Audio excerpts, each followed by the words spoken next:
के direct call आयल रहे, टीम से कॉल आयल रहे और टीम से कॉल आयल रहे तो फिर हम वो लोग के बता देनी भैया से रीजन बात नहीं के तो वो लोग ओके लिख दिलस बस। तो जी हाँ, नमस्कार, कैसे हैं आप सब। स्वागत है हमारे YouTube चैनल आशीर्वाद कुमार ऑफिशियल पर। जी हाँ, आज से करीब 1 महीना पहले खेसारी लाल यादव ने आकांक्षा पुरी के साथ एक जिम वाला वीडियो वायरल हुआ था। तो उसी को लेकर शिवानी सिंह ने खेसारी लाल यादव पर एक गाना गाते हैं कि छोड़ के अपने कन्या नचनिया संग जिम करेला। जब ये गाना YouTube पर आया तो खेसारी लाल का फैंस ने इस सॉन्ग को खूब सुना। जब शिवानी सिंह का ये सॉन्ग सोशल मीडिया पर वायरल हुआ तो खेसारी लाल और शिवानी सिंह के बीच काफ़ी कंट्रोवर्सी भी हुआ।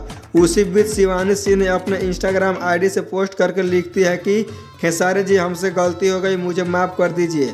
आखिर में शिवानी सिंह उस पोस्ट में क्या लिखी हुई है पहले पढ़कर आप लोग को सुना देता हूँ। खेसारी भैया, मैंने आप पे गाना नहीं गाया था। ऐसे भोजपुरी श्रोता और आपके फैंस और आपके लोगों को बुरा लगा है तो मैं माफी चाहता हूँ। आगे से ध्यान रखूंगी कि कभी मेरे गाने से किसी का दिल ना दुखे। और आप लोग के बता दूं कि खेसारी लाल का फैंस का कहना है कि शिवानी, तुम्हें खेसारी भैया ऐसे माफ नहीं करेंगे, तुम लाइव आकर माफी मांगो खेसारी भैया से। तो देखिए आगे क्या होता है, शिवानी सिंह लाइव आकर माफी मांगती है या नहीं। तो आप लोग का क्या प्रतिक्रिया होगी इस वीडियो के बारे में कमेंट बॉक्स में जरूर बताएं। अगर चैनल पर नए हो तो चैनल को सब्सक्राइब जरूर करें ताकि भोजपुरी से रिलेटेड वीडियो इस चैनल पर लाते रहें।